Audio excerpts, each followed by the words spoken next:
الحمد لله نحمده ونستعينه ونستغفره ونؤمن به ونتوكل عليه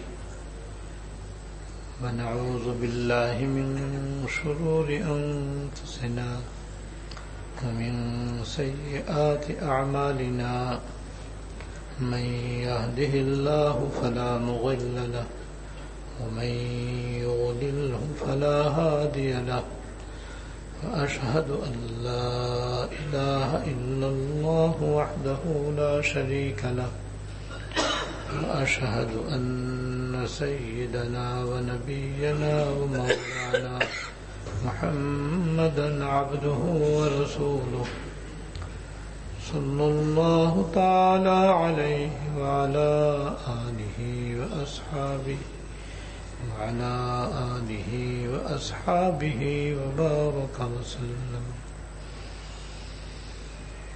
وبارك وسلم تسليما كثيرا أما بعد. میرے قابل احترام بزرگوں، کافی عرصے سے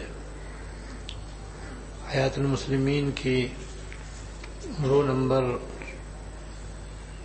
24 کا بیان چل رہا ہے،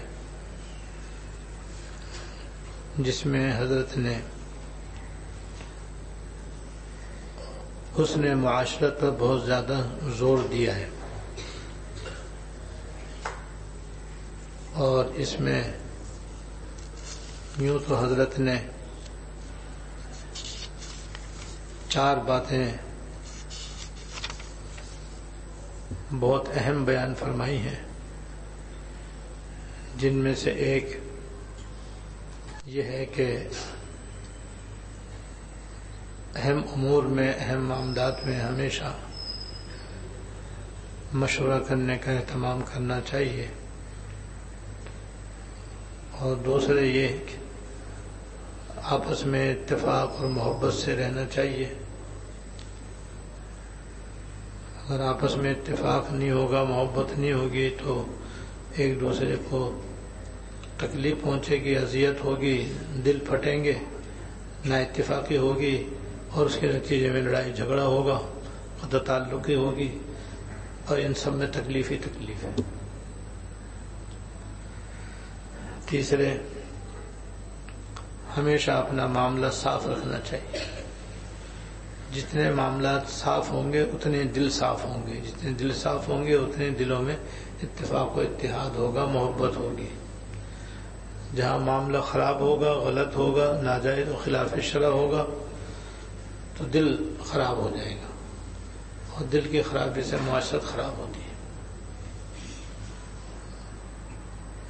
چوتھی چیز، حسن معاشرت کا اہتمام، اور ان سب باتوں کو حضرت نے قرآن و حدیث سے ثابت فرمایا ہے، تاکہ معلوم ہو کہ جیسے نماز روزے کے احکام قرآن و حدیث کے اندر ہیں، مشورہ کرنے کا حکم بھی قرآن شریف میں ہے، آپس میں محبت اور اتفاق و اتحاد سے رہنے کا بھی قرآن و حدیث میں ذکر ہے۔ معاملات کی درستی سے قرآن و حدیث بھرے ہوئے ہیں۔ ایسی معاشرت کے احکام بھی اللہ پاک نے قرآن و حدیث میں بڑے اہتمام سے، تفصیل سے بیان فرمائے ہیں۔ تو اس رو نمبر 24 کا خلاصہ یہی ہے کہ ہم لوگ اگر چاہتے ہیں کہ ہمارا ظاہر صحیح ہو، ہمارا باطن درست ہو، ہمارے اخلاق صحیح ہوں، ہمارے اعمال صحیح ہوں، تو اپنی معاشرت کو صحیح کرنے کی طرف توجہ دیں۔ اور حضرت تھانوی رحمۃ اللہ علیہ یہ بھی فرماتے ہیں کہ عبادات کی طرف بھی کچھ مسلمانوں کو توجہ ہے، معاملات کی درستی کی طرف بھی کچھ نہ کچھ توجہ پائی جاتی ہے. اگر توجہ نہیں پائی جاتی تو معاشرت کی طرف نہیں پائی جاتی. یعنی گویا مسلمانوں نے معاشرت کو تو بالکل ہی دین سے خارج کر دیا ہے اور اس کو دین کا حصہ ہی نہیں سمجھا جاتا. اسی وجہ سے اس کی درستی کی طرف توجہ نہیں دی جاتی اور یہ زبردست کوتاہی ہے اور بڑی زبردست غفلت ہے جسے دور کرنا چاہیے. کامل مسلمان وہ ہے، کامل مسلمان وہ ہے جس کے عقائد بھی صحیح ہوں، عبادات بھی درست ہوں، معاملات بھی صحیح ہوں، معاشرت بھی درست ہو اور اچھے اچھے اخلاق بھی اس کے اندر پائے جائیں. کیونکہ پانچوں دین کے شعبے ہیں اور ان میں اللہ تعالیٰ کے بہت سارے احکام ہیں. لہذا مسلمان کے کامل ہونے کے لیے، مکمل ہونے کے لیے ان سارے ہی احکام پر عمل کرنا ضروری ہے. اللہ تعالیٰ ہم سب کو توفیق عطا فرمائے.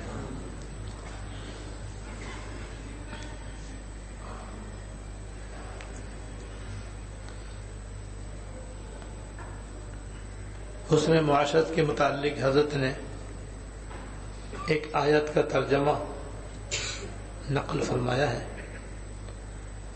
جس کا عنوان ہے کہ گھر میں داخل ہوتے وقت اجازت لینی چاہیے.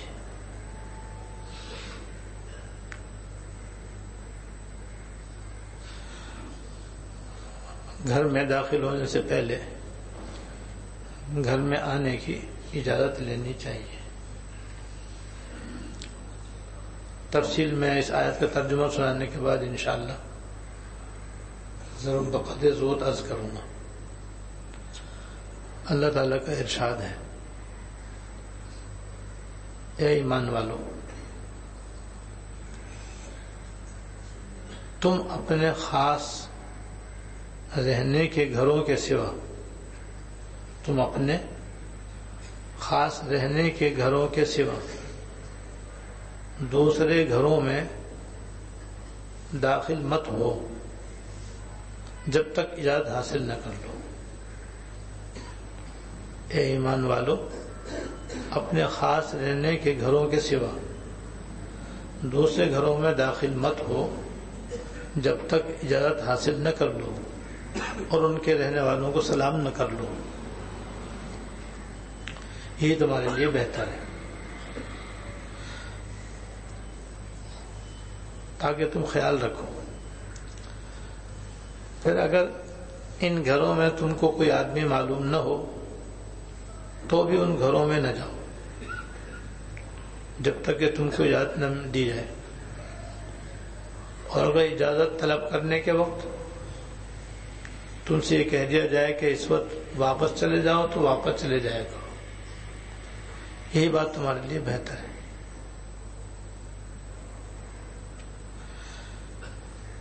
یہی حکم بخاری و مسلم کی حدیث میں بھی ہے. یہی حکم بخاری و مسلم کی حدیث میں بھی ہے. جب 3 بار پوچھنے پر اجازت نہ ملے تو واپس چلے جاؤ.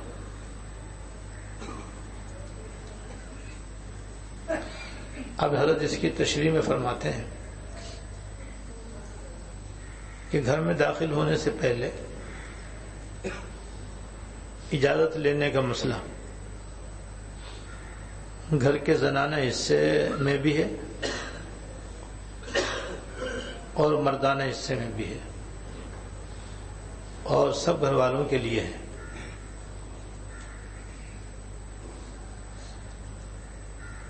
جس میں 3 حکمتیں ہیں. جس میں 3 حکمتیں ہیں. ایک یہ کہ اگر اندر جا رہا ہے بغیر پوچھے تو اچانک جانے کی صورت میں کہیں غلط جگہ نظر نہ پڑ جائے.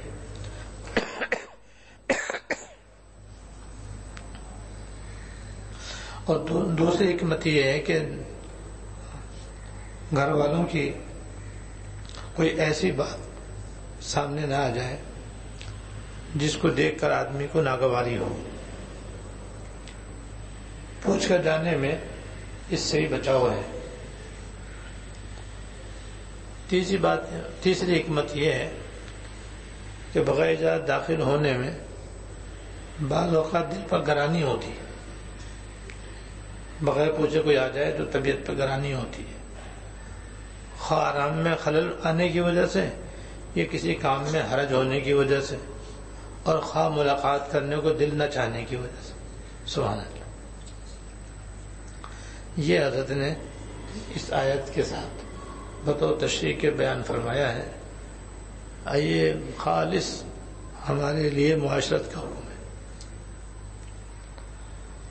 اب میں تھوڑی سی اس کی وضاحت کرتا ہوں تاکہ ہمیں یہ بات اچھی طرح سمجھ میں آ جائے، کیونکہ یہ احکام جو اللہ پاک نے بیان فرمایا ہے اور حدیث شریف میں بھی ان کا ذکر آیا ہے اور حضرت نے بھی اس کی حکمتیں بیان فرمائی ہیں، اس کا تعلق ہماری روزمرہ کی زندگی سے، روزمرہ ہمیں اس کا سابقہ پڑتا ہے، اور اس پر عمل نہ کرنے کی وجہ سے بعض مرتبہ ایک دوسرے کو تکلیف پہنچتی ہے، اور تکلیف سے خود کو ہی بچنا ہے، دوسروں کو ہی بچانا ہے، اور وہ یہ ہے کہ جب ہم کسی سے ملنے جائیں یا اپنے کسی کام سے جائیں تو ایک گھر تو وہ ہے جو ہمارا اپنا ہے، اور ایک گھر وہ ہے جو ہمارا نہیں ہے۔ مثلا ہمارے پڑوسی گھر ہے، یا ہمارے کسی عزیز کا گھر ہے، یا ہمارے کسی دوست کا گھر ہے، یا ہمارے کسی ملنے جلنے والے کا گھر ہے، یا کسی کا آفس ہے، یا ایسی جگہ ہے جہاں آدمی دروازہ بند کر کے بیٹھا ہوا ہے، اور بعض جگہ تو لکھا ہوا ہوتا ہے کہ بغیر اجازت کے اندر آنا منع ہے۔ ایئرپورٹ پر بھی لکھا ہوا ہوتا ہے، اسٹیشن پر بھی لکھا ہوتا ہے، اسپتالوں میں بھی لکھا ہوتا ہے، رفاہی اداروں میں بھی لکھا ہوتا ہے، دروازے کے باہر لکھا ہوا ہوتا ہے کہ بغیر اجازت کے اندر آنا منع ہے۔ تو جہاں صاف صاف لکھا ہوا وہاں تو سیدھی سیدھی بات ہے، بغیر پوچھے اندر جانا ممنوع۔ اگر ہم وہاں بغیر اجازت کے اندر داخل ہو گئے تو یہ ہم جانے والا گنہگار ہوگا، کیونکہ جس نے یہ لکھا ہے اس کی خلاف ورزی کر رہا ہے، چاہے وہ کوئی افسر ہو، چاہے وہ کوئی عام آدمی ہو، چاہے کوئی ڈاکٹر ہو، چاہے کوئی وکیل ہو، چاہے کوئی بھی ہو، جب اس نے یہ لکھ دیا کہ بغیر اجازت اندر آنا منع ہے تو بغیر اجازت کے اندر جانا درست نہیں ہے۔ وہاں تو سیدھی سیدھی بات یہ ہے کہ بھائی پہلے اجازت لو پھر اندر جاؤ۔ اب اجازت کے لوگ اس نے طریقہ مقرر کیا ہے، اس طریقے سے اجازت لو،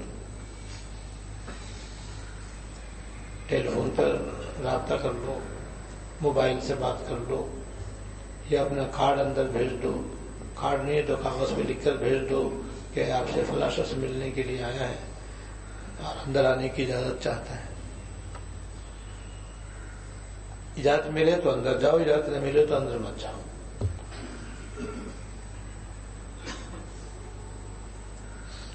ایسی اگر لکھا ہوا نہیں ہے باہر کہ بغیر اجازت کے اندر آنا ممنوع ہے، یہ لکھا ہوا نہیں ہے باہر، لیکن دروازہ بند ہے، اور عام لوگ وہاں پر نہ آتے ہیں نہ جاتے ہیں، آثار سے قرائن سے معلوم ہوتا ہے کہ یہاں پر ہر آدمی کو آنے کی ہر وقت اجازت نہیں ہے۔ وہاں بھی یہ حکم ہے کہ بند دروازے میں بغیر اجازت کے داخل ہونا منع ہے۔ اگر آپ کو اندر جانا ہے، ان سے ملنا ہے، کسی گھر میں جانا ہے تو پہلے اجازت لو۔ اب ہمارے یہاں تو عموماً گھنٹی ہوتی ہے یا انٹرکام لگا ہوا ہوتا ہے، تو اس کے ذریعے آپ اجازت لیں، یا بعض لوگوں کے گھروں کے باہر یا آفس کے باہر یا تو ایسے بند جگہ کے باہر چوکیدار بیٹھا ہوتا ہے، آپ اس سے پوچھ لو، اس سے اجازت لے لو کہ میں اندر آنا چاہتا ہوں۔ عام طور پر وہ اندر جا کے اجازت لے کے بلا لیتے ہیں، یہ طریقہ ہے۔ لہذا ایسی جگہ میں بھی جس سے آپ ملنے جا رہے ہو اس کی ذات کے بغیر اچانک بغیر اطلاع کے بغیر اجازت کے اندر داخل ہونا درست نہیں ہے، اور اس میں وہی خرابیاں ہیں کہ وہ اپنے کسی کام میں مشغول ہے، اسی لیے خلوت میں بیٹھا ہوا ہے، اسی لیے اجازت لے لے کر لوگ جا رہے ہیں آ رہے ہیں۔ آپ بغیر اجازت کے اندر جائیں گے تو اسے تکلیف ہوگی، جب تکلیف ہوگی تو تکلیف سے بچانا ضروری ہے۔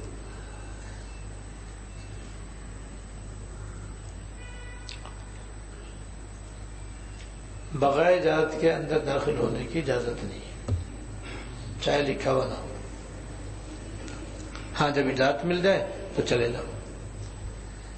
پھر اس میں یہ بھی ادب ہے کہ 3 مرتبہ گھنٹی بجاؤ، اگر 3 دفعہ میں بھی کوئی جواب نہ آئے تو واپس چلے جاؤ، اور اس پر کسی ناراضی کا اظہار کرنے کی ضرورت نہیں ہے۔ ہو سکتا ہے جس کے پاس آپ ملنے گئے ہیں وہ سو رہا ہو یا کسی اور ضروری کام میں مشغول ہو، اس وجہ سے اس نے آپ کی گھنٹی کا جواب نہیں دیا، آپ کے انٹرکام پر آپ سے بات نہیں کی۔ اور بعض مرتبہ کہہ دیا جاتا ہے کہ بھئی اس وقت صاحب خانہ مشغول ہے، یہ صاحب خانہ مصروف ہے، یا کھانا کھا رہا ہے، یا اس کے مہمان آئے ہوئے ہیں، اس لیے اس وقت ملنے سے معذرت ہے، تو کوئی برا نہیں منانا چاہیے۔ اور بلا تکلف، جیسے آپ بلا تکلف آئے تھے نا، اور آپ کے دل میں صاحب خانہ کی طرف سے کوئی کدورت نہیں تھی، کوئی آپ کے دل میں کلفت نہیں تھی، جب آپ کو واپس کر دیا جائے تو واپس ہونے میں بھی اسی طرح انشراح کے ساتھ چلے جانا چاہیے۔ یہ نہیں کہ بھئی میں آیا تھا ملنے کے لیے، میں نے 3 دفعہ گھنٹی بجائی پھر بھی مجھے نہیں بلایا، اور اس پر ناراض ہونا۔ یہ تو قرآن شریف کا حکم ہے جو اس آیت کے اندر آپ نے سن لیا کہ جب تم سے کہا جائے واپس ہو جاؤ تو واپس چلے جاؤ، اگر اندر بلا لیا جائے تو اندر چلے جاؤ، منع کر دیا جائے تو واپس ہو جاؤ۔ ایسی ٹیلی فون کی گھنٹی کا 3 دفعہ گھنٹی بجانے کے بعد پھر بجاتے نہیں رہنا چاہیے۔ جیسے بعض لوگ جو ہیں وہ انگوٹھا لگا کر ہی انٹرکام پہ کھڑے ہو جاتے ہیں۔ اب چاہے کوئی کیسی پریشانی میں ہو، استنجا کر رہا ہو، کپڑے بدل رہا ہو، جوتے پہن رہا ہو، وہ تو گھنٹی برابر بول رہی ہے بھائی۔ تو آپ کی مسلسل اس طرح گھنٹی بجانے سے اندر والے آدمی کا کیا حال ہوگا؟ اب یہ تو تکلیف پہنچانا ہے، یہ تو ستانا ہے، یہ تو پریشان کرنا ہو گیا۔ اور گھنٹی بجانے کا مقصد یہ نہیں ہے، صرف یہ مقصد ہے کہ ہمارے آنے کی اطلاع ہو۔ پھر اگر وہ بلائے تو چلے جاؤ، اگر منع کر دے تو واپس چلے جاؤ، جواب نہ دے تب بھی واپس چلے جاؤ۔ تو کتنی پیاری بات ہے، کتنا پیارا طریقہ ہے جس پر عمل کرنے سے طرفین کو راحت ہے، آنے والے کو بھی راحت اور اندر رہنے والے کو بھی راحت۔ اور جب اندر بلایا جائے تو پھر ادب یہ ہے کہ اندر جا کر سلام کرو۔ ہاں اس سے پہلے ایک ادب یہ ہے جو انٹرکام پر عام طور پر ہوتا ہے یا گھنٹی بجانے کی صورت میں ہوتا ہے کہ اگر صاحب خانہ پوچھے کون ہے تو اس کا ادب یہ بتایا گیا کہ اپنا نام بتاؤ،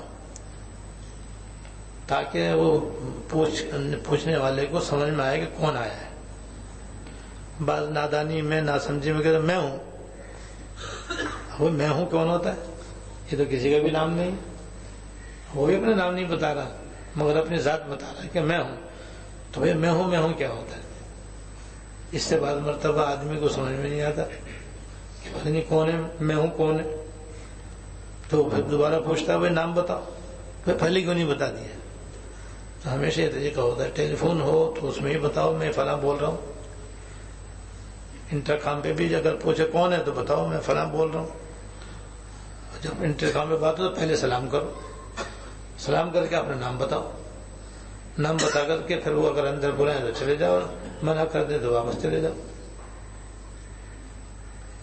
ایسی جب اندر بلایا جائے، چاہے وہ جگہ ہو جہاں پر لکھا ہوا ہے بغیر اجازت کے اندر آنا منع ہے، اور چاہے لکھا ہوا نہیں ہے لیکن قرائن سے معلوم ہے کہ یہاں پر بغیر اجازت کسی کو آنے کی اجازت نہیں ہے، اور چاہے وہ کسی گھر ہو جہاں آپ کو اندر بلایا جا رہا ہے، تو آپ جب اندر جاؤ تو پہلے سلام کرو، اور سلام کرنے کے بعد جس مقصد کے لیے آپ گئے ہو بغیر تمہید کے وہ بتلا دو،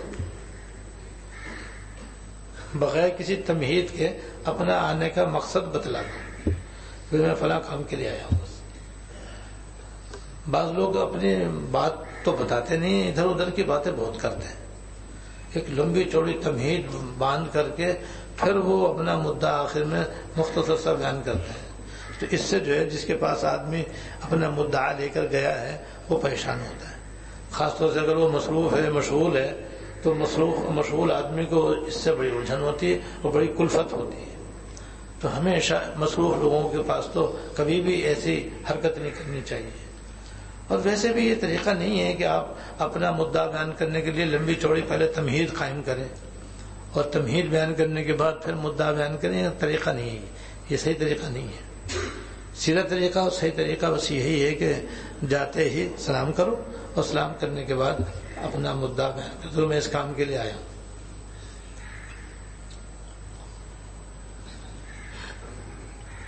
حضرت تھانوی رحمۃ اللہ علیہ خانقاہ کے اندر بہت ہی ایک پیارا اصول مقرر تھا حضرت کا کہ جو بھی باہر سے آئے اپنا نام بتائے، میں کون ہوں، میں کس لیے آیا ہوں، اپنا مدعا بیان کروں، کتنے دن ٹھہروں گا، کیونکہ حضرت کے عموماً اب لوگ اپنی اصلاح کے لیے بھی جاتے تھے اور وہاں قیام بھی کرتے تھے، تو جاتے 3 باتیں بتانی ہوتی تھی، میں کون ہوں، اپنا نام بتاؤ، میں خالد ہوں، میں راشد ہوں، میں عبداللہ ہوں، میں عبد الرحیم ہوں، نام بتا دیا تعارف ہو گیا۔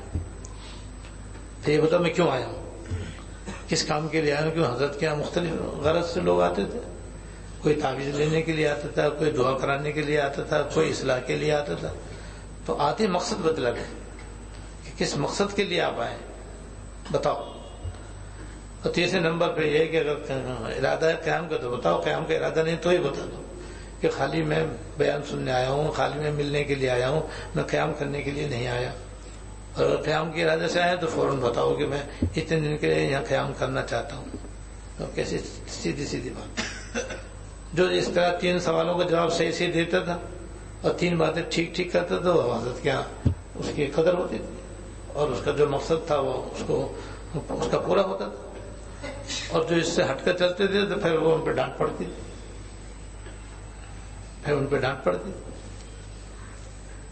اب بھی یہ طریقہ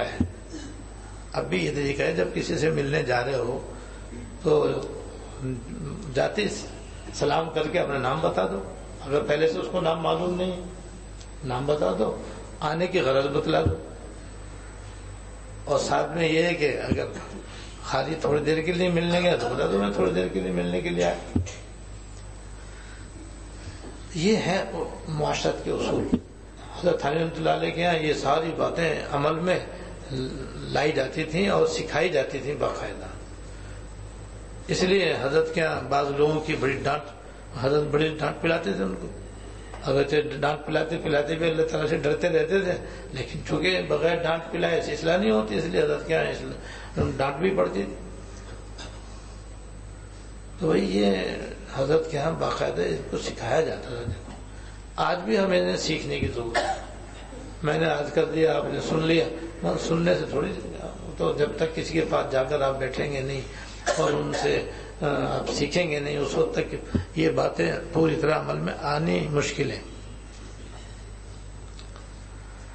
یہ تو ہو گیا وہ جو نئی جگہ ہے جہاں ہمارا روزمرہ آنا جانا نہیں ہے، ایسی جگہ ہو تو یہ ہوگی۔ تیسری جگہ عام جگہ کی وہ جہاں پر دروازے چوپٹ کھلے ہوئے ہیں، جو شخص بھی آئے جس وقت بھی آئے، کسی کو کوئی ممانعت نہیں ہے، تو وہاں پر کسی سے اجازت لینے کی ضرورت نہیں، جسے اسٹیشن میں جانے کے لیے کسی سے پوچھنے کی ضرورت نہیں ہے، ایئرپورٹ میں داخل ہونے کے لیے آپ کے پاس ٹکٹ ہونا چاہیے اور آپ جا سکتے ہو، ورنہ بغیر ٹکٹ کے تو گیٹ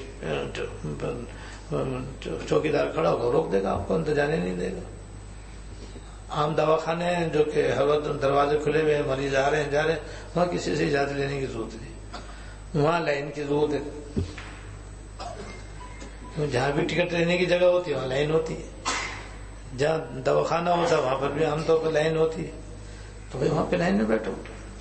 اگر لائن سے ہٹ کر آپ آگے جاؤ گے تو وہیں جھگڑا، کیونکہ جو پہلے سے انتظار میں بیٹھے ہوئے ہیں ان کا نمبر آپ چھین رہے ہیں اور استعمال کر رہے ہیں.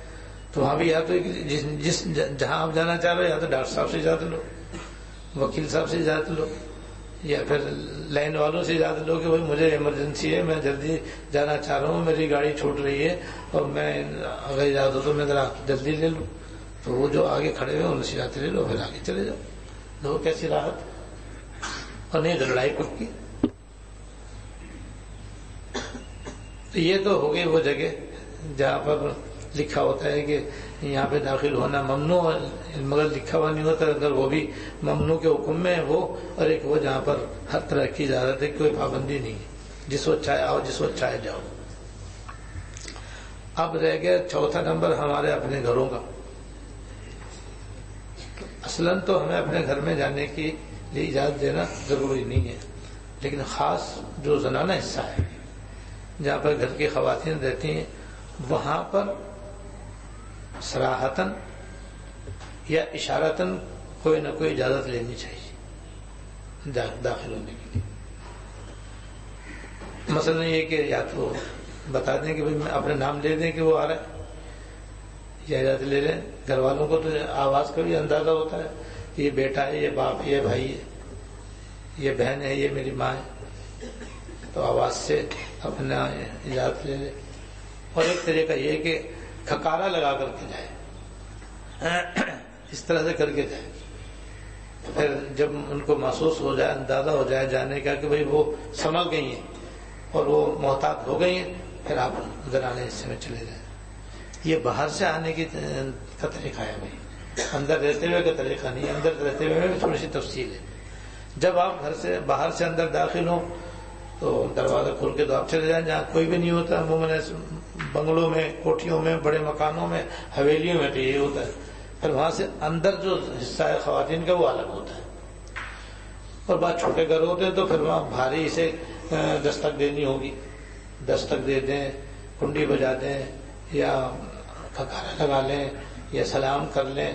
پھر اندر سے پوچھیں کون ہے تو اپنا نام بتا دیں، پھر اندر جا کر کے باقاعدہ سلام کریں. لیکن بغیر کچھ اپنے آنے کی اطلاع کے ویسے ہی گھر میں گھسے چلے جانا، یہ آداب معاشرت کے خلاف ہے، معاشرت کے آداب کے خلاف ہے. اور اسی کی حضرت نے یہ حکمت بیان فرمائی ہے کہ اگر آپ اچانک اپنے گھر میں چلے جائیں گے تو اس میں کیا ہوگا کہ بعض مرتبہ گھر میں ماسیاں بھی ہوتی ہیں، گھر میں پڑوسیوں کی عورتیں بھی آئی بھی ہوتی ہیں، اور رشتہ دار خواتین بھی آئی بھی ہوتی ہیں. آپ دم سے اندر گھس گئے اور وہ جو ہے وہ ایک دم آپ کو آ کر دے کر کے وہ اپنا پردہ کرنا شروع کریں گے. آپ نے ستایا نہیں ستایا، آپ نے تکلیف پہنچائی نہیں پہنچائی. یہ ہے معاشرت کا ادب کہ اچانک مت جاؤ اندر، بلکہ پہلے سے کچھ ایسا انداز اختیار کر لو کہ گھر والوں کو معلوم ہو جائے کہ شوہر آ رہے ہیں، والد صاحب آ رہے ہیں، بیٹا آ رہا ہے، بھائی آ رہا ہے، تاکہ ماں ہے، بہن ہے، بیوی ہے، بھابیاں ہیں اور دوسرے ہیں، سب اپنے اپنے طور پر محتاط ہو جائیں اور اچانک داخل ہونے پر نہ کسی پر نظر پڑے، نہ کسی کو تکلیف ہو. ایک تو یہ حکمت ہے. دوسری حکمت یہ ہے کہ اچانک جانے سے بعض ایسی باتیں سامنے آ جاتی ہیں جو ناگواری کا باعث ہوتی ہیں، اور وہ اس بنا پر ہو رہی ہیں کہ آپ نہیں ہیں، آپ گھر پہ نہیں ہیں، اس لیے وہ باتیں ہو رہی ہیں اور وہ آپ سے باتیں مخفی کی جا رہی ہیں. وہ اس میں آپ کو کوئی نقصان نہیں ہے، لیکن بعض باتیں ایسی ہوتی ہیں کہ شوہر سے مخفی رکھی جاتی ہیں، باپ سے مخفی رکھی جاتی ہیں، دوسروں سے مخفی رکھی جاتی ہیں. وہ باتیں ہو رہی ہیں، وہ کام ہو رہے ہیں. تو وہ کام کیا کہتے ہیں، اب اچانک آپ چلے گئے، اب آپ نے وہ دیکھا یا وہ باتیں سنی تو اب آپ کی طبیعت میں بھی کدورت پیدا ہو گئی اور ان کو بھی تکلیف ہو گئی. تو اس سے کیا ہوگا؟ ایک دوسرے کو تکلیف بھی پہنچی، رنجش بھی ہو گئی، اور بعض مرتبہ آدمی پچھتاتا بھی ہے، یہ الگ تکلیف ہوئی. اس کا بھی حل یہی ہے کہ بتا کے جاؤ، اپنا آنا بتا کر کے جاؤ، ان کو معلوم ہو کون آ رہا ہے کون نہیں آ رہا.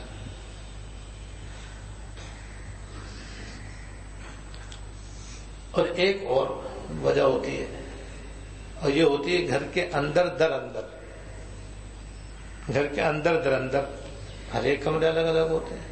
والدین کا کمرہ الگ ہے، بہو اور بیٹے کا کمرہ الگ ہے، بھائی بھابھی کا کمرہ الگ ہے، سب کے کمرے الگ الگ ہیں. وہاں پر بھی بغیر پوچھے اندر داخل نہیں ہونا چاہیے. یعنی ماں باپ کو بیٹے کے کمرے میں، بیٹے بہو کو ماں ساس سسر کے کمرے میں، ایسی بھائیوں کو دوسرے بھائیوں کو اپنے بھائی کے کمرے میں، بھابھی کے کمرے میں بغیر پوچھے داخل ہونے کی اجازت نہیں. بالخصوص 3 اوقات میں جنہیں قرآن شریف میں اللہ پاک نے ذکر کیا: رات کو، فجر کے بعد، دوپہر کو. دوپہر میں قیلولے کے وقت، دوپہر کو کھانا کھانے کے بعد، کیونکہ یہ وقت آرام کے ہیں. رات کو بھی گھر میں کمرے میں آرام ہوتا ہے، اور دوپہر کو کھانا کھانے کے بعد بھی کمرے میں آرام ہوتا ہے. اور بعض لوگ اشراق کے بعد بھی، اگر کسی کو ضرورت پڑتی ہے تو فجر کے بعد بھی سوتا ہے، آرام کرتا ہے. تو اگر آپ اچانک اندر جاؤ گے تو اسے 3 طرح کی تکلیف ہو سکتی ہے. 3 طرح کی تکلیف ہو سکتی ہے.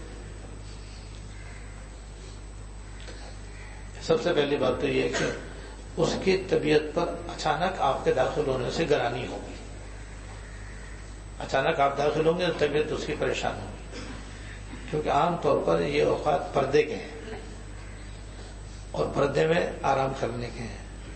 تو آپ اچانک اس میں سے داخل ہوگے بغیر پوچھے تو تکلیف ہوگی، اور جس کے بعد جائیں گے اس کی طبیعت پہ بار ہوگا اور گرانی ہوگی. لہذا اچانک اس طریقے سے مت جاؤ، پہلے ہی جاتے ہو. یہ گھر کے سب افراد کے لیے ہے.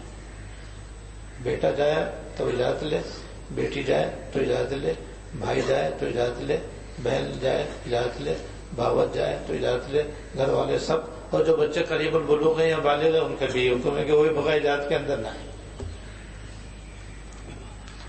دوسرا، آرام میں خلل واقع ہو. اگر آپ آرام کر رہے ہیں تو بے تکلفی کے ساتھ آرام کر رہے ہیں، اچانک کوئی اندر آ گیا تو ایک دم آپ ہڑبڑا کے بیٹھ جائیں گے، پریشان ہو جائیں گے. کیسے آگے، کیوں آگے، چاہے بیٹا ہی کیوں نہ آیا ہو، چاہے بھائی کیوں نہ آیا. لہٰذا اس وقت اجازت لے کے اندر جاؤ، بغیر پوچھے مت جاؤ.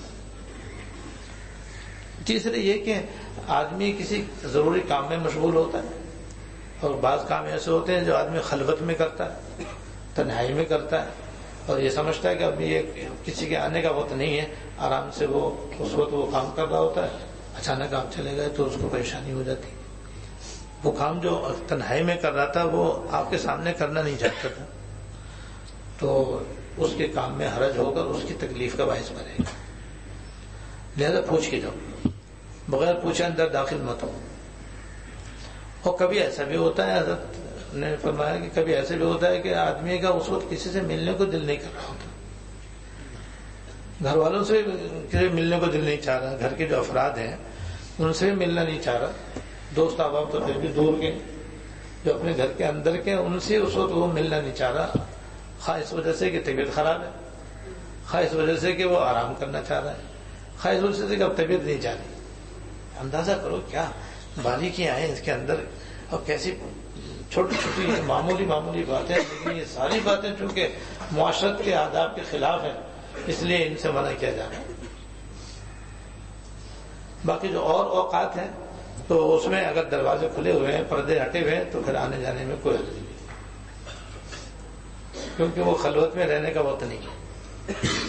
لیکن اگر کسی نے اپنی کسی ضرورت سے دروازہ بند کیا ہوا ہے یا پردہ ڈالا ہوا ہے تو پھر یہ حکم ہوگا کہ گھر کے افراد بھی بغیر اجازت کے اندر داخل نہ ہو، اجازت لیں. اب چاہے کھکارا لگا لیں، چاہے یہ کہہ لیں اپنا نام بتا دیں میں آنا چاہ رہا ہوں، آ جاؤں یا نہیں آ جاؤں. سب سے آسان بات یہ کہ جس کے کمرے میں جانا ہو اور اندازہ ہو کہ بھئی ہو سکتا ہے وہ آرام کر رہا ہو یا سویا ہوا ہو یا کسی کام میں لگا ہو مشغول ہو تو مجھے اپنا نام بتاؤ کہ میں ملنے کے لیے آنا چاہ رہا ہوں، آ جاؤں. اس میں کوئی ہے وہ یہ نہیں کہ لو میرے گھر ہے تو میں اپنے گھر میں بھی اندر جانے کی چاہتی ہوں. ارے بھائی اجازت لینے میں کیا ہو گیا؟ یہ تو مجھے بھی راحت ہے نہ کہ مجھے بھی کلفت. بغیر ذات کے اندر گھسنا یہ مجھے بھی کلفت ہے.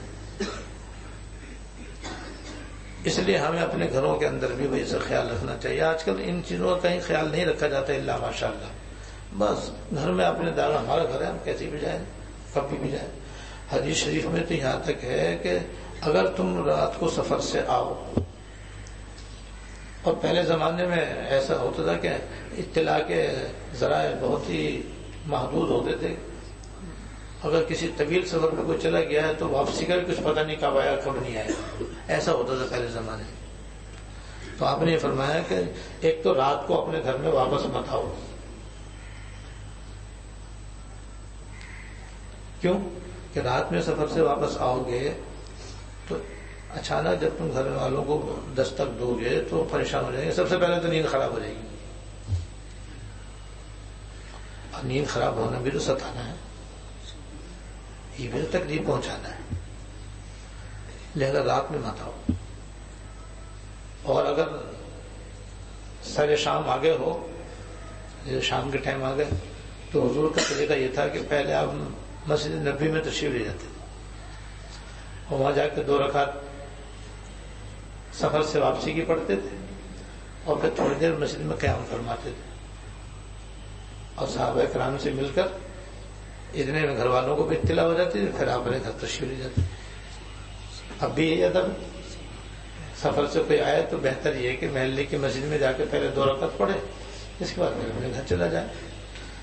تو اگر سر شام آتے تو حدیث میں یہ ہے کہ آپ فرماتے بھائی تم تھوڑی دیر ٹھہر جاؤ مسجد میں، گھر والوں کو اطلاع ہو جائے اور وہ تمہارے استقبال کے لیے اپنے آپ کو تیار کر لے، اس کے بعد گھر جاؤ. تو گھر والوں کو اتنا موقع دینا، اس زمانے میں حضور نے یہ تعلیم دی تاکہ گھر والوں کو تکلیف بھی نہ ہو. اور اچانک تم گھر میں داخل ہو جاؤ، گھر والے اچھی حالت میں نہ ہو تو کہیں ایسا نہ ہو کہ دل پھٹ جائے اور ٹوٹ جائے، نفرت دل میں پیدا ہو جائے. کیونکہ شریف خواتین جو ہے گھر میں جب شوہر نہیں ہوتا تو سادہ رہتی ہیں، جب شوہر آتا ہے تو اس کے خاطر اپنے آپوں کو راستہ رکھتی ہیں. تو اس لیے یہ حکم دیا کہ پہلے انتظار کرو یا پہلے ان کو اطلاع دو اور رات میں مت آؤ تاکہ ان کی نیند خراب نہ ہو، ان کے آرام میں خلل واقع نہ ہو. تو اور آج کل اطلاع کے ذرائع بہت ہیں الحمدللہ. تو آج کل تو پہلے سے اطلاع دینا آسان ہوتا ہے، بلکہ پل پل کی خبر ہوتی رہتی ہے کہ اب فلاں جگہ، اب فلاں جگہ، اب فلاں جگہ، اب فلاں جگہ، اب بیٹھ رہا ہوں، اب اتر رہا ہوں، اب چل رہا ہوں، اب آ رہا ہوں. چونکہ پہلے سے اطلاع لیا تھا، اب اس میں کوئی حرج نہیں. لیکن پھر بھی جہاں تک ہو سکے رات میں ایسے اتنا پہنچے گھر والوں کی نیند خراب ہو، مجبوری میں کوئی حرج نہیں. کیونکہ بعض مرتبہ سیٹ ایسی ہوتی ہے کہ وہ پہنچتی رات کو 2 بجے 1 بجے، اور چونکہ پہلے سے گھر میں اطلاع ہو جاتی ہے اس لیے وہ ذہن بن جاتا ہے. ذہن بننے کی بنا پر ویسی تکلیف ہی نہیں ہوتی جیسے اچانک پہنچنے میں ہوتی ہے، اس لیے گنجائش ہے. تو جب سفر سے واپسی پر حضور اس کی تعلیم دے رہے ہیں تو وہی سمجھ لینا چاہیے کہ ہمیں بھی اپنے گھر میں داخل ہونے میں اس کا خیال رکھنا چاہیے کہ کسی کے آرام میں خلل نہ ہو. گھر میں بھی اس طرح رہے کہ باہر سے آئیں تو خبردار کر کے متنبع کر کے اندر آئے، اچانک اندر نہ آئے تاکہ اندر آ کر کے گھر والوں کو اچانک آنے سے تکلیف نہ ہو. اور اگر ہم کسی ایسے گھر میں پہنچے ہیں یا ایسی جگہ پہنچے ہیں جہاں کوئی بھی نظر محسوس نہیں ہو رہا کوئی گھر میں ہے کہ نہیں، تب بھی حتی الامکان ایسے گھر میں مت جاؤ، اور جب اجازت دی جائے تو پھر چلے جاؤ. ایمرجنسی کے احکام بیان نہیں ہو رہے بھائی، ایمرجنسی کے احکام ہر جگہ دوسرے ہوتے ہیں، یہاں بھی دوسرے ہی ہیں، اس میں گنجائش ہوتی ہے جانے کی. عام حالات میں یہی ہے کہ جہاں بھی جاؤ پہلے سلام کرو اور سلام کرنے کے بعد پھر اندر جاؤ.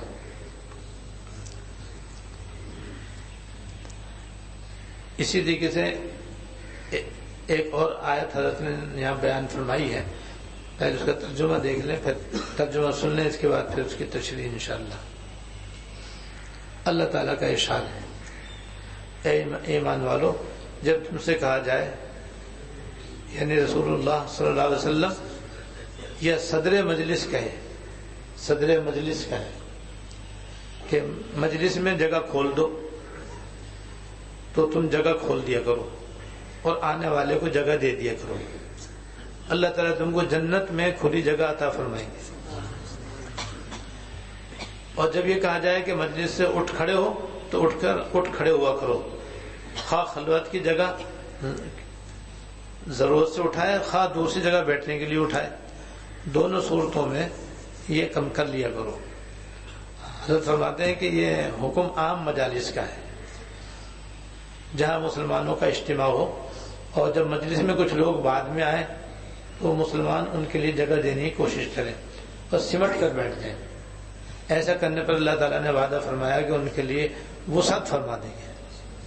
یہ وسعت آخرت میں تو ظاہر ہی ہے، کچھ بعید نہیں کہ دنیاوی معیشت میں بھی اللہ تعالیٰ یہ وسعت عطا فرما دے۔ تو جیسے ابھی ایک اجتماع عام ہے، ہر شخص یہاں آیا ہوا ہے، بیٹھا ہوا ہے، تو بعض مرتبہ جگہ تنگ پڑ جاتی ہے، تو ایسی جگہ کے بارے میں ادب ہے کہ جب صاحب مجلس کہے کہ بھی ذرا سمٹ جاؤ، اور جو ساتھی بعد میں آئے ہیں، جو احباب بعد میں آئے ہیں، ان کے لیے جگہ کر دو، سمٹ کے بیٹھ جانا چاہیے، اور اس سے خود بخود اللہ تعالیٰ وسعت عطا فرما دیتے ہیں اور گنجائش نکل آتی ہے۔ اور اگر کسی کو اٹھنے کے لیے کہا جائے تو بلا تکلف اٹھ لے، اس میں برا منانے کی ضرورت نہیں۔ اب چاہے بالکل یہ کہے کہ بھائی آپ پیچھے جا کے بیٹھ جاؤ تو پیچھے جا کے بیٹھ جاؤ، اگر کہے بھائی ادھر جا کے بیٹھ جاؤ تو ادھر جا کے بیٹھ جاؤ۔ غرض کہ یہ بھی آداب المعاشرت میں سے، اور ان پر عمل کرنے کی صورت میں بھی کسی کو کسی سے اپنے دل کے اندر تنگی نہیں لانی چاہیے۔ دیکھو مجلس کے اندر ایک آدمی باہر سے آئے اور وہ کندھے پھلانگ کر آئے، یہ بھی تکلیف دہ صورت ہے، اس سے منع کیا گیا۔ اس لیے جماعت میں یہ حکم ہے کہ اگر کوئی مسجد میں آئے تو جہاں جگہ ملے وہاں پر بیٹھ جائے، وہیں پہ نماز اپنے نفلیں وغیرہ پڑھ لے، راستہ ہو تو آگے چلا جائے، راستہ نہ ہو تو کندھے پھلانگ کے اوپر نہ جائے۔ ایسی مجمع کے اندر بھی ہے کہ بعض لوگ آتے ہیں بعد میں، لیکن ان کی خواہش یہ ہوتی ہے کہ ہم آگے جا کے بیٹھیں۔ تو وہی جیسے مسجد میں میں نے کہا تھا کہ جو پہلے آئے وہ پہلے پائے، یہاں پر بھی پہلے آؤ، پہلے آگے بیٹھو آ کر۔ اب آؤ بعد میں اور بیٹھنے بھی آگے چاہو تو اس میں تو پھر ستانے والا کام ہے۔ کندھے پھلانگ کے آگے جانا جیسے بعض لوگوں کی عادت ہوتی، یہ ستانے والی بات ہوگی، اور ستانا، تکلیف پہنچانا یہ آداب معاشرت کے یکسر خلاف ہے اور گناہ کی بات ہے۔ یہ تو حکم یہ ہے کہ جہاں جگہ ملے وہاں بیٹھ جاؤ۔ ایک مجھے حدیث میں واقعہ یاد آیا، ایک مرتبہ سرکار دو عالم صلی اللہ علیہ وسلم نے اپنی مجلس میں یہ اعلان فرمایا کہ اگر کسی کو جنتی آدمی دیکھنا ہو تو ابھی جو شخص آئے گا اسے دیکھ لے۔ سبحان اللہ۔ اگر کسی کو جنتی آدمی دیکھنا ہو تو ابھی جو شخص آئے گا اسے دیکھ لے۔ صحابہ فرماتے ہیں کہ ہم لوگ منتظر ہوئے کہ کون صاحب تشریف لاتے ہیں، تو ایک صحابی تشریف لائے جو انصاری تھے، اور اس حالت میں آئے کہ وہ تازہ وضو کر کے آئے تھے اور ان کی داڑھی سے پانی کے قطرے گر رہے تھے، اور جوتا انہوں نے اپنے الٹے ہاتھ میں لے رکھا تھا۔ یہی ادب ہے کہ ہمیشہ جوتا الٹے ہاتھ میں لینا چاہیے، سیدھے ہاتھ میں نہیں لینا چاہیے۔ اور وہ مسجد میں آئے اور جہاں لوگ بیٹھے ہوئے تھے بس وہیں بیٹھ کے آگے بڑھنے کی کوشش نہیں کی انہوں نے، اور حضور کی مجلس میں شامل ہو گئے، اور پھر جب مجلس برخاست ہوئی تو حضور سے مل کے تشریف لے گئے۔ دوسرے دن پھر حضور کے مجلس ہوئی تو پھر آپ نے یہ اعلان فرمایا اگر کسی کو جنتی آدمی دیکھنا ہو تو ابھی جو شخص آئے گا اسے دیکھ لینا۔ تو ہم دیکھنے لگے کہ آج کون صاحب آتے ہیں، وہ جنتی ہیں، دیکھو وہی صاحب آئے جو کل آئے تھے، اور اسی طرح ہے جس طریقے سے پہلے دن آئے تھے، اسی طرح بس وہ جہاں جگہ ملی وہیں بیٹھ گئے، آگے بڑھنے کی کوشش نہیں کی۔ اور پھر جب مجلس برخاست ہوئی تو حضور سے مل کے چلے گئے۔ تیسرے دن پھر اب آپ کی مجلس ہوئی، پھر آپ نے یہ اعلان فرمایا کہ اگر کسی کو جنتی آدمی دیکھنا ہو تو ابھی جو شخص آئے گا اسے دیکھ لے. اب ہم سوچ رہے ہیں کہ آتے ہیں کون صاحب آتے ہیں, ادھر ادھر دیکھیں گے وہی صاحب تشریف لائے جو پہلے دن آئے, اور اسی طرح آئے بالکل جیسے کہ پہلے دن آئے تھے, اور اسی طرح جہاں جگہ ملی بس وہیں بیٹھ گئے. تو حضرت عبداللہ بن عمرو بن عاص رضی اللہ تعالیٰ یہ عباد صحابہ میں سے ہیں, یعنی ان صحابہ کرام میں سے ہیں جن پر عبادت کا بہت ہی غلبہ تھا. جب وہ مجلس ختم ہو گئی اور وہ سیر چلے تو یہ ان کے پیچھے پیچھے گئے اور جا کر کے ان کو سلام کیا اور کہا, ایک بہانہ بنایا انہوں نے. بہانہ یہ بنایا کہ بھئی میری کچھ والد صاحب سے کھٹپٹ ہو گئی ہے تو میں چاہتا ہوں کہ 3 دن میں آپ کے یہاں رہ لوں, کیونکہ میں 3 دن تک گھر نہ جانے کیا, میں نے غالباً حدیث میں قسم کھا لی ہے, تو میں 3 دن آپ کے یہاں رہنا چاہتا ہوں. انہوں نے کہا کہ ہاں بالکل آئیے, آپ ہمارے گھر میں ٹھہر جائیے. اب یہ 3 دن تک ان کے گھر میں رہے, اور رات بھی ہوئی دن بھی ہوئی. 3 دن اس لیے وہاں پہ رہے تاکہ دیکھیں کہ یہ ایسی کون سی عبادت کرتے ہیں جس کی وجہ سے حضور نے 3 دن تک الگ الگ مجلسوں میں ان کے جنتی ہونے کی بشارت دی. نہ صرف بشارت دی بلکہ فرمایا جسے جنتی دیکھنا ہو اسے دیکھ لیں. تو 3 دن کے بعد انہوں نے کہا کہ حضرت اصل بات یہ ہے کہ میں نے تو آپ کے یہاں 3 دن رہنے کا بہانہ بنایا تھا, اور بہانہ اس لیے بنایا تھا کہ میں نے حضور سے آپ کے بارے میں 3 دن تک جنتی ہونے کی بشارت سنی. تو میرا دل چاہا کہ میں بھی آپ کے وہ اعمال دیکھوں جن کے اوپر اللہ پاک نے آپ کو حضور کی زبان مبارک سے جنتی ہونے کی 3 دن تک خوشخبری سنوائی ہے, تو میں بھی وہ عمل اختیار کروں. میں اس لیے حضرت آپ کے آیا تھا, لیکن حضرت 3 دن تک میں نے آپ کو جو دیکھا تو مجھے تو کوئی خاص بڑی عبادت کرتے ہوئے میں نے آپ کو نہیں پایا, کیونکہ دن کو وہ کھیتی باڑی کرتے تھے, انصاری تھے, باغ میں کام کرتے تھے, اور رات کو وہ آتے اور کھانا کھا کے بس پھر بستر پہ سو جاتے, اور پھر صبح تک سوتے ہی رہتے تھے, اذان فجر پہ اٹھتے تھے. اور صحابہ کرام کے زمانے میں تہجد پڑھنے والے بہت زیادہ تھے, شاذ و نادر کوئی نہ پڑھتا ہو, ورنہ تو تہجد پڑھنا تو ان کا عام معمول تھا. لہذا رات کو تہجد بھی نہیں پڑھتے تھے, لیکن کہتے ہیں میں نے یہ دیکھا کہ جب بھی کبھی آنکھ کھلتی تو اللہ کا نام لیتے اور پھر سو جاتے, پھر صبح فجر کی اذان پہ اٹھ جاتے. اور دن میں ان کے ساتھ رہتا تو بس وہ عموماً خاموش رہتے تھے, اگر بولتے تھے تو کلمہ خیر بولتے تھے, ورنہ خاموش رہتے. یہ بھی بڑی کام کی بات ہے کہ انسان اپنی زبان قابو میں رکھے. زبان سے آدمی غلط باتیں, بیکار باتیں, فضول باتیں, گناہ کی بات تو گناہ ہے ہی, فضول و لایانی باتیں بھی نہیں کرتے. بس زبان سے جب بھی کوئی بات کرتے تو خیر کی بات کرتے تھے, ورنہ تو خاموشی رہتے. یہ دن میں ان کا معمول تھا. تو کہا حضرت میں نے تو کوئی خاص عمل تو آپ کا دیکھا نہیں, اور میں چاہتا تھا کہ وہ آپ کا 3 دن آپ کے یہاں رہ کر کے آپ کے وہ اعمال دیکھوں جن پر اللہ تعالیٰ نے آپ کو بشارت دی. تو انہوں نے سن کر کہا کہ بھائی بات یہ کہ میرے پاس تو اتنا ہی عمل ہے. اور یہ کیا کر کے پھر سلام کر کے چل دیے. جب تھوڑے دور گئے تو پھر انہوں نے آواز دی, عبداللہ آؤ, ایک بات مجھے اب یاد آئی. جو آگے تو کہا ایک بات ابھی بھی یاد آئی ہے مجھے. پھر انہوں نے 2 باتیں بیان فرمائی. تو ایک بات تو یہ ہے کہ میرے دل میں کسی مسلمان سے بغض اور حسد نہیں ہے. کسی مسلمان سے مجھے کوئی بغض نہیں ہے, کوئی حسد نہیں ہے, اور میں ہر مسلمان کے لیے اسی بات کو پسند کرتا ہوں جو میں آپ کے لیے پسند کرتا ہوں. یہ معاشرت کا ایک اصول ہے, میں بیان کر چکا ہوں پہلے تفصیل سے, کہ ہر مسلمان اپنے لیے اسی بات کو پسند کرے جو دوسرے مسلمان کے لیے پسند کرے, اور جو اپنے کو ناپسند ہو وہ دوسرے کے لیے بھی ناپسند ہونی چاہیے. جو کہ میرے کسی مسلمان سے بہت حسد نہیں ہے, اور میں ہر مسلمان کا بس خیر خواہ, دل سے میں خیر خواہ ہوں مسلمان کا. حضرت یہی تو اونچا عمل ہے جو آپ کے باطن میں چھپا ہوا ہے, ظاہر میں نظر نہیں آ رہا.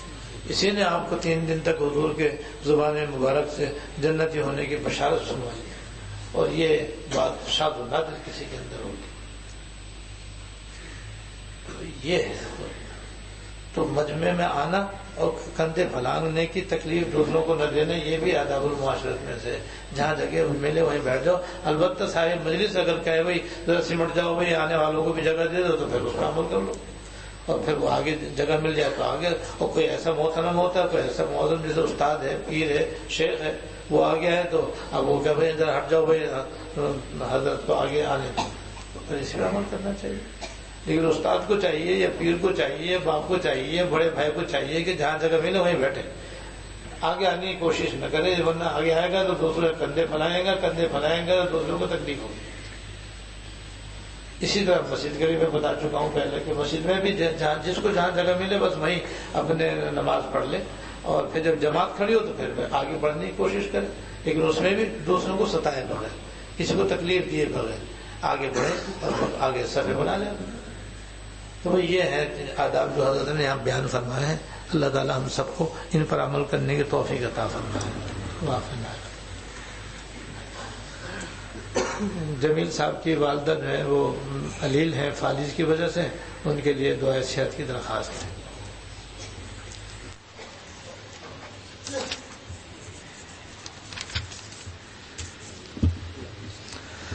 اللهم لك الحمد لا نحصي ثناء عليك كما أثنيت على نفسك، اللهم لك الحمد لا نحصي ثناء عليك أنت كما أثنيت على نفسك، اللهم صل على سيدنا مولانا محمد وعلى آل سيدنا مولانا محمد، ربنا ظلمنا أنفسنا وإن لم تغفر لنا وترحمنا لنكونن من الخاسرين، ربنا ظلمنا أنفسنا وإن لم تغفر لنا وترحمنا لنكونن من الخاسرين، ربنا هب لنا من أزواجنا وذرياتنا قرة أعين واجعلنا للمتقين إماما، اللهم اغفر لنا وارحمنا، اللهم اغفر لنا وارحمنا وعافنا واعف عنا، اللهم وفقنا لما تحب وترضى من القول والعمل والفعل والنية والهدي، إنك على كل شيء قدير، یا ارحم الراحمین، یا رب العالمین، یا حی یا قیوم، یا ذا الجلال والاکرام، ہم سب کے اگلے اور پچھلے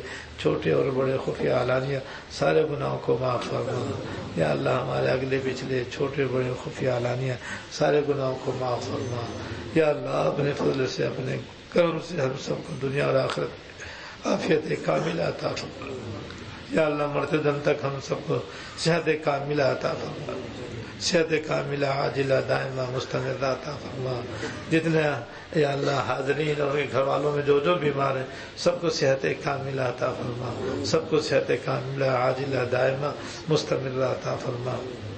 یا اللہ جو احباب اور خواتین و حضرات جہاں جہاں یہ بیان سن رہے ہیں، یا اللہ ان کی بھی ساری نیک مرادیں پوری فرما، اور ہماری بھی سب نیک مرادیں پوری فرما۔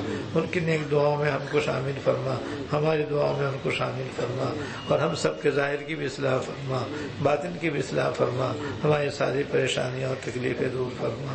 ربنا تقبل منا انك انت السميع العليم وتب علينا انك انت التواب الرحيم، صلی اللہ تعالی علی النبی الکریم محمد و آلہ و اصحابہ اجمعین، آمین برحمتک۔